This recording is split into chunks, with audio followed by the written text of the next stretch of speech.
Thank you. Thank you so very much.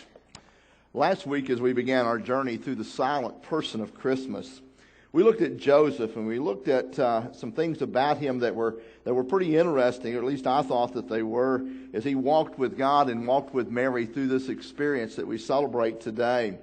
We looked at the reality of his decisions that he had to make.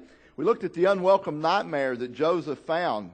And although we never hear him speaking in any of the narratives that the New Testament gives us, we find him making a decision of what was right to do, of not giving in to the crowd or his own human emotions, but making a decision to stick by Mary and not to make her a public shame of her.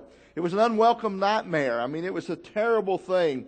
And the decision that he had to make seemed to have no solutions to it that was a good solution.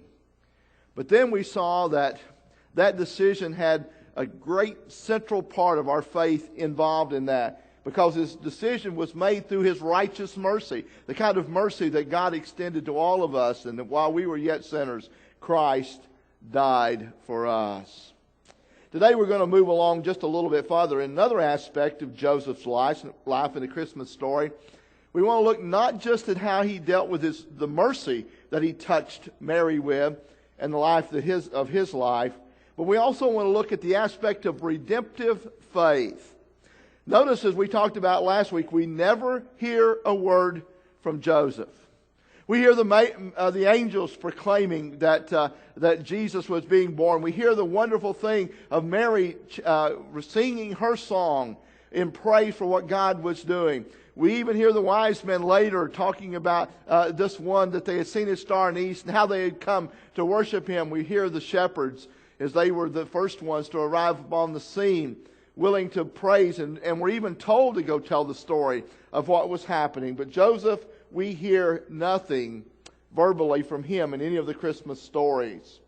But today, as we look at this silent Joseph, he speaks so loudly as he did last week, as we looked at how his redemptive faith helped him to get through these circumstances, and how his mercy brought that kind of faith.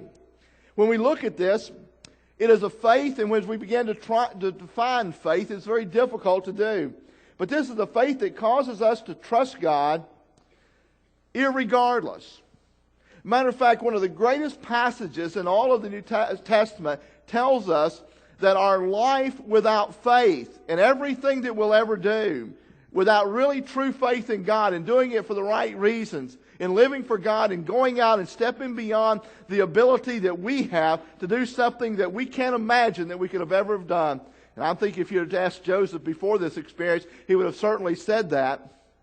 When the New Testament says that faith without works is dead. We've got to put it in practice, folks. It's not just enough to say we have that faith.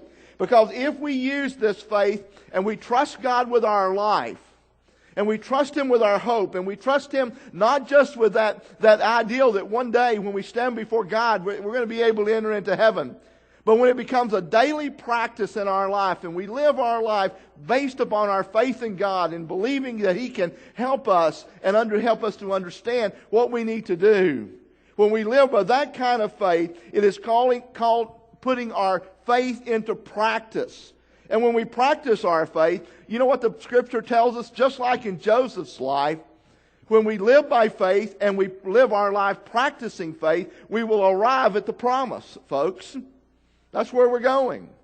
What has God promised us? What has He told us about? How does He tell us that He is going to be there every moment of every day with us? As I look at Joseph and his faith, I see a man who is willing to believe God. Now, all of us would say, oh, I believe God. But how many of you ever put that little three-letter word before your actions? What little three-letter word are you talking about there? When we say, oh, I believe God, but... That's a tough one, isn't it? Because really, faith says, if we believe God, we will act upon our belief, and we will know God's promise. In other words, we will experience that promise of God. Now, that's what Joseph was depending on here. We see his willingness to believe God, and we see the willingness, because he believed God, to substitute God's plans for His plans. What was His plan? He was going to marry Mary. He had made all the preparations that we talked last week. He had gotten the dowry together. He had a good job. He had a place for them to live. Everything was in place. But little did he know the plans that God had for him. It was different, wasn't it? This child was to be born to him, not his son. And when we begin to look at this, when we live our life by that kind of faith, we must step out. And when we step out, God assured him that his righteous decision would be blessed. Boy, isn't it a great thing to know that when we make godly, righteous decisions, that God says He will bless them if according to His will? Why don't we then know the blessings of God with some of the decisions we make? That's a question, isn't it? Maybe it's because we don't base our decisions upon faith. Because we don't exhibit the mercy that God has for us.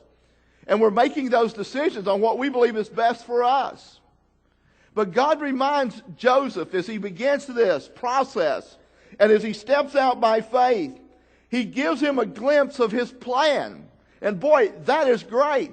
Do you realize that when you step out by faith, you may not know where, you may not know when, and you may not know how, but you know God is leading you in that path, just like He did Abraham when Abraham stepped out by faith, looking for a city which had foundations, whose builder and maker was God. He left everything behind, and he was willing to follow God, even to the point of offering his own son as a sacrifice to a mighty God. God tested his faith, just like He did Joseph's.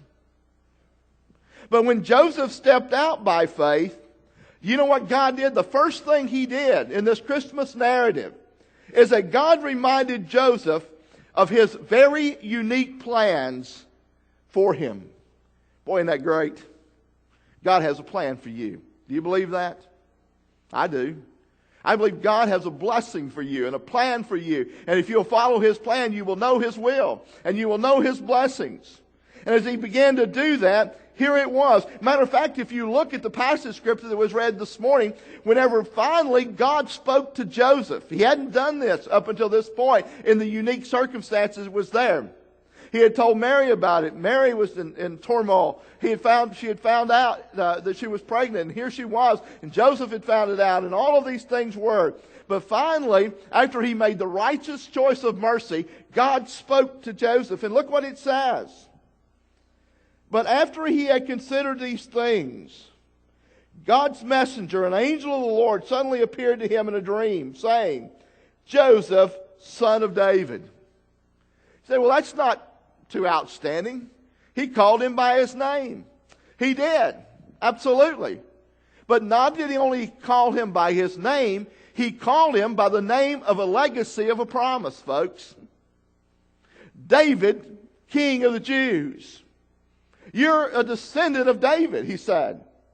I have plans for you. There is a kingly line there. What you begin to understand, this affirmed the unique relationship of kingship, of the fulfillment of everything the Old Testament talked about, that once again, that the one on the seat of the king of David would rise up to be king of the land again.